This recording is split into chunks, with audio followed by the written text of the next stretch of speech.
हकीकत से मुंह नहीं छुपाया जा सकता, क्योंकि हम वो शुतुरमुर्ग नहीं हैं जो ज़मीन में अपने गर्दन गाड़ कर ये समझ लें कि आसपास कुछ गलत नहीं हो रहा।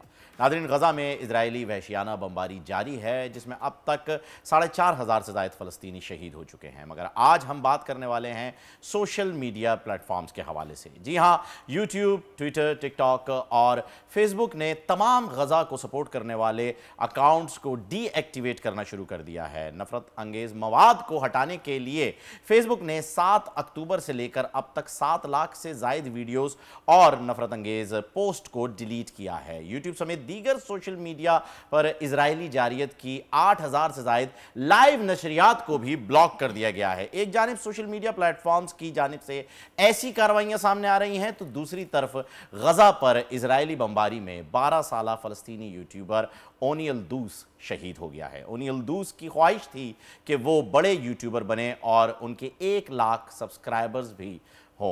इसी सारी सूरत हाल पर बात करने के लिए महर साजिद अफजल हमें ज्वाइन कर चुके हैं, जो कि डिजिटल एक्सपर्ट है।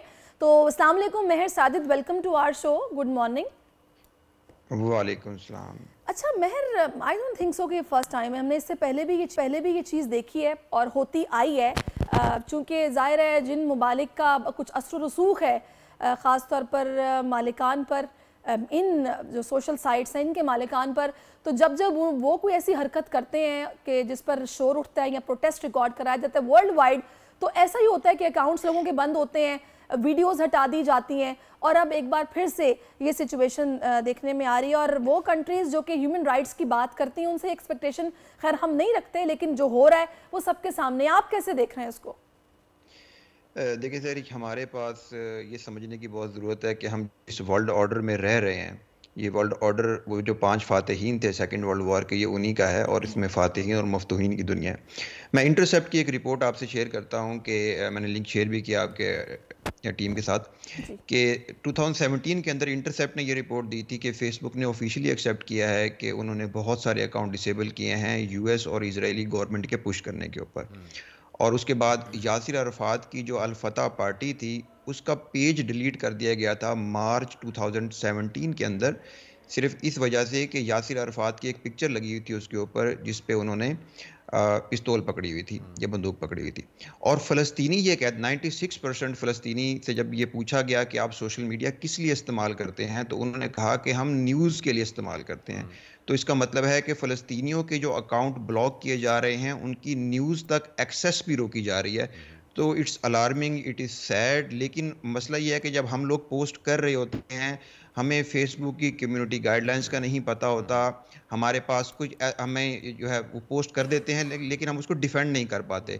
तो अगर आप कम्युनिटी गाइडलाइन को समझ के पोस्ट करेंगे तो आपके ऊपर अगर इस तरह की कोई वॉलेशन आ भी जाती है तो उससे आप बच सकते हैं, उससे आपको स्ट्राइक नहीं आएगी। आप वो उस आर्टिकल जो आप इंटरसेप्ट की बात करें वो भी दिखाते हैं, लेकिन थोड़ा सा मैं चाहूँगी, आपको याद होगा कि जब बर्बरियत कश्मीर में हुई है, पाकिस्तानियों ने ट्वीट्स किए हैं, पाकिस्तानियों ने अगर उस पर कुछ कंटेंट क्रिएट किया है तो उनके अकाउंट्स भी ब्लॉक हुए हैं, बाकायदा उनको मोनेटाइजेशन खत्म हुई है, अकाउंट्स बंद हुए हैं। तो ये सिर्फ कंटेंट आपका बाजू का ठीक भी होता है, लेकिन ये जो बैकग्राउंड में चीज़ें चल रही होती है ना, मैं उसका हवाला दे रही थी।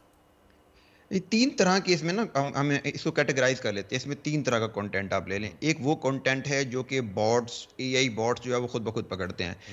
एक कंटेंट वो है जिसको गवर्नमेंट लेवल के ऊपर मिनिस्ट्रीज के थ्रू या उनकी जो उन्होंने टीमें बनाई हुई हैं वो रिपोर्ट करती हैं ऑफिशियल चैनल के थ्रू उन प्लेटफॉर्म्स को, ठीक है। एक इस तरह का कंटेंट होता है। और तीसरी टाइप का कंटेंट ये होता है जिसमें बॉट्स उसको पकड़ते हैं, वो डीमोनेटाइज हो जाता है, उसकी रीच कम कर देते हैं, लेकिन वो उस पर वायलेशंस नहीं आती। तो ये 3 कैटेगरीज में हम इनको अगर डिफाइन कर लेंगे तो बहुत क्लियर हो जाएगा। नहीं, वो तो ठीक है साजिद, हमने ऐसा कर लिया, लेकिन जो सैरिश का कहने का मकसद है ना, वो ये बता रही हैं कि आप किसी भी सोशल मीडिया प्लेटफॉर्म पे होलोकॉस्ट पे बात नहीं कर सकते हैं। आप हिटलर ने जो किया जर्मनी में यहूदियों के साथ, उसके ऊपर कोई पोस्ट अगर आप करते हैं वो फ़ौरन ही आपको डीएक्टिवेट कर दिया जाता है, बता दिया जाता है कि जी आपके पास फ्रीडम ऑफ स्पीच के नाम पे आप ये मजाक ना उड़ाएं। लेकिन जब भी इस्लाम की बात आती है तो जी फ्रीडम ऑफ स्पीच के नाम पे जो दिल में आता है वो कर लेते हैं। खैर, ये उनका मौक़िफ़ था बयान करने का, इसको हम आज तक रोक नहीं पाए और हमें लगता भी नहीं है कि शायद हम किसी वजह से रोक पाएंगे, चाहे जितनी भी हम पॉलिसी फॉलो कर लें। उसके ओनर जो चाहेंगे होना एट दी एंड वही है। फिलहाल ये जो सब हो रहा है, जी जो हम पोस्ट नहीं कर पा रहे हैं, जो फलस्तीन में नहीं हो पा रहा है, मैं चाहूंगा कि अगर हमारा प्लेटफॉर्म किसी भी हवाले से किसी भी शख्स कोई भी देख रहा हो और उनकी रीच हो गजा में किसी भी लेवल पे, तो मैं सिर्फ ये जानना चाह रहा हूं कि किस तरीके से फलस्तीनी, क्योंकि वहां इंटरनेट तो है, सोशल मीडिया प्लेटफॉर्म का एक्सेस उनसे ले लिया गया है, किस तरीके से वो इस एक्सेस को दोबारा गेन कर सकते हैं? क्या कोई एथिकल हैकिंग में इसके लिए कोई तरीकेकार मौजूद है, या वीपीएन के जरिए जो है उसे एक्टिवेट किया जा सकता है? क्या वो तरीकाकार है जिससे वो अपनी आप बीती बता सकते हैं? देखिए, इंटरनेट की एक्सेस ही अगर उनको नहीं प्रोवाइड की जाएगी तो एथिकल हैकिंग या वीपीएन का वो नहीं, क्या एक्सेस करेंगे? है, इंटरनेट की एक्सेस तो अभी तक है। हाँ, तो बिल्कुल वो वीपीएन का इस्तेमाल कर सकते हैं और वीपीएन के थ्रू जो है वो जो है इंटरनेट तक एक्सेस करके अपने इन प्लेटफॉर्म्स को यूज़ कर सकते हैं। और हमें भी इस पे आवाज़ उठानी चाहिए। मल्टीपल जो है वो ट्विटर जो है वो इस मामले में इतना ज़्यादा रिलेक्टेंट नहीं है जितना फेसबुक इसके ऊपर जो है वो एक्ट कर रहा है और यूट्यूब इसके ऊपर जो है वो एक्ट कर रहा है। तो ट्विटर के ऊपर काफ़ी लोग इस पे आवाज़ उठा रहे हैं और डेफिनेटली अब मैंने जैसे कहा कि हम जिस वर्ल्ड ऑर्डर में रह रहे हैं, ये सारी कंपनीज ड्राइव कहाँ से होती हैं? वेस्टर्न इंटरेस्ट क्या है? जितने भी बिजनेसेस हैं जो एड्स चलाते हैं, जब वो आप यूं देखें ना, उन बिजनेसेस के थ्रू भी इन प्लेटफॉर्म को पुश किया जाता है कि आप जो एडवर्टीजर हैं वो ऐड ही नहीं चलाएंगे इस तरह के कंटेंट के ऊपर, तो इस तरह प्लेटफॉर्म रोक लिया जाएगा। तो साजिद, मैं यहाँ से एक फेवर आपसे और चाहूंगा, मैं जानना चाहूंगा कि आप ये बताइए कि वो क्या गाइडलाइंस हैं जिसे हम फलस्तीन में होने वाले मजालिम को जो है वो हाईलाइट भी कर सकते हैं और उसका इंपैक्ट ये भी ना पड़े कि जी हमारी आईडीज को ब्लॉक कर दिया जाए, डीएक्टिवेट कर दिया जाए, डीमोनेटाइज कर दिया जाए, इस चीज से बच जाए। तो वो जो गाइडलाइंस, हैशटैग्स या वो विजुअल्स जो कि हमें नहीं दिखाने चाहिए, कुछ उसके बारे में हमें बताइए। जिसमें देखें, एक तो इम्पॉर्टेंट चीज़ जो है वो उनकी इंसाइटमेंट टू वायलेंस की पॉलिसी है, जिसका वो बहुत ज़्यादा बेदरेग इस्तेमाल करते हैं किसी भी कंटेंट को जो है वो रिमूव करने के लिए। आप जो है वो सेल्फ इंजरी जो है नहीं दिखा सकते, आप ब्लड बहता हुआ जो है नहीं दिखा सकते, आप किसी ऐसी ऑर्गेनाइजेशन को जिनको वो समझते हैं कि वो टेररिस्ट है, आप उस ऑर्गेनाइजेशन की सपोर्ट में कोई बात नहीं कर सकते। आप या ऐसी कोई जो है ना ऑर्गेनाइजेशन है जिसके ऊपर यूएन लेवल के ऊपर कोई सैंक्शंस हैं, तो आप फिर उस ऑर्गेनाइजेशन के सपोर्ट में बात नहीं कर सकते। ये इंसाइटमेंट टू वायलेंस, उनका नाम नहीं ले सकते ना, बात तो कर सकते हैं, नाम नहीं ले सकते उनका। नहीं, नाम ले सकते हैं लेकिन आप उनके हक में बात नहीं कर सकते। आप उनके खिलाफ कर सकते हैं, आप उनके हक में नहीं कर सकते। तो it is sad but that is the case right now. जब आप अपना कंटेंट, मुझे ये बताएगा कि ये हैशटैग्स बहुत मैटर करते हैं, क्योंकि जाहिर है जब किसी ने सर्च करना है तो हैशटैग्स रेलेवेंट होंगे तो ही हम उसको सर्च करके देख सकते हैं कि क्या हो रहा है, क्या नहीं हो रहा। अब बाजू का, जिस तरह फ़हीम ने कहा कि नाम ना लेना वो एक अलग चीज़ है, हम लोग अपने तरीके से दूसरे अल्फाज में भी बयान करते हैं कि भाई जिस तरीके से हम चाह रहे हैं वो मैसेज हमारा आगे तक पहुंच जाए। आप मुझे इससे हट के कोई ऐसी टिप दीजिए जो कि हमारे देखने वालों के लिए कारआमद साबित हो, जो कि इस हवाले से अपना प्रोटेस्ट रिकॉर्ड करवाना चाहते हैं और उनका फिर अकाउंट भी हैक नहीं होगा या ब्लॉक नहीं होगा, वो क्या हो सकती है इससे हट के? देखिए सहरिश, जो आप एआई प्लेटफॉर्म्स है ना, जब आप कोई भी कंटेंट अपलोड करते हैं, चाहे वो इमेज की फॉर्म में होता है, चाहे वो वीडियो की फॉर्म में होता है, चाहे वो ऑडियो की फॉर्म में होता है, एआई प्लेटफॉर्म उसको एनालाइज कर रहे होते हैं, उसको सीन बाय सीन उसका एक टेक्सचुअल, जिसको हम टेक्निकल लैंग्वेज में कहते हैं मेटा डाटा, वो मेटा डाटा उसका बना रहे होते हैं।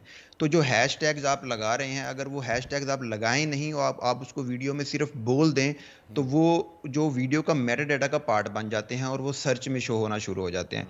तो स्पीच टू टेक्स्ट के अंदर जो कन्वर्जन होती है वो आप यूज़ कर सकते हैं। बाकी डायरेक्ट जब आप हैशटैग यूज़ करेंगे या डायरेक्ट डिस्क्रिप्शन के अंदर या जो है ना आप इस तरह की वर्डिंग यूज़ करेंगे तो एआई बॉट्स उसको फौरन पकड़ लेंगे। तो आप अपनी वीडियो के अंदर अगर वीडियो बना रहे हैं तो बोलें, और अगर आप इमेज डिजाइन कर रहे हैं तो इमेज डिजाइन करते हुए आप इस तरह की वर्डिंग का इस्तेमाल करें। साजिद, यहाँ पे आपको रोकूंगी, आपको खैर पता ही होगा आजकल ये भी बहुत ज़्यादा ट्रेंड है, जो कोई भी नोन पर्सनालिटी अगर किसी चीज़ पे अपना प्रोटेस्ट रिकॉर्ड कराना चाहती है, बाकायदा कार्ड्स के ऊपर उस पूरे इशू को डिस्क्राइब करते हैं, वन बाय वन उस कार्ड्स को टर्न करते जाते हैं और अपना जो प्रोटेस्ट है वो रिकॉर्ड करवाते हैं। ये भी क्या मतलब कारआमद है? इस पे भी यहाँ तो आ सकती है कोई ब्लॉकेज या फिर कोई भी स्ट्राइक? देखिए, अब किसी भी चीज़ के अगेंस्ट जब एक्शन लेना है तो कोई ना कोई लॉ, कोई ना कोई पॉलिसी उनको मिल जाएगी।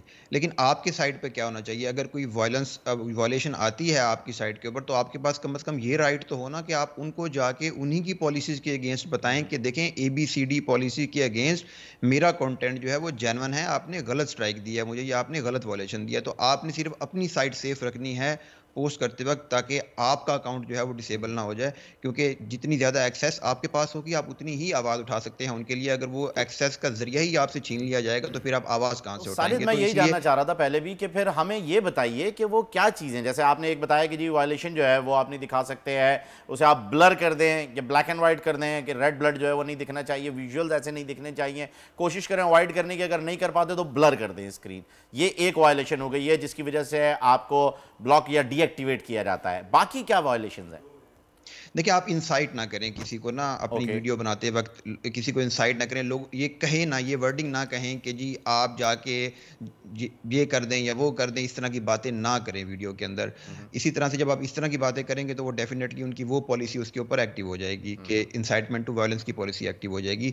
सेल्फ इंजरी आपने नहीं दिखानी, आपने हैश टैग जो यूज़ करने हैं, डिस्क्रिप्शन जो यूज़ करनी है, उसके अंदर कोई रेशलिज्म यूज़ नहीं करना। आपने किसी लेट से अरब्स हैं या जूस हैं या क्रिश्चियंस हैं, आपने किसी मज़हब को, किसी सेक्शन ऑफ सोसाइटी को पर्टिकुलरली टारगेट होता हुआ नज़र ना आ रहा हो। आप एक बैलेंस्ड बात कर रहे हो, जनरल बात कर रहे हो, और फिर अपना जो नुक्ता नज़र है उसके अंदर इस तरह से बयान कर रहे हो कि वो एक वन साइडेड स्टोरी जाती हुई ना लगे।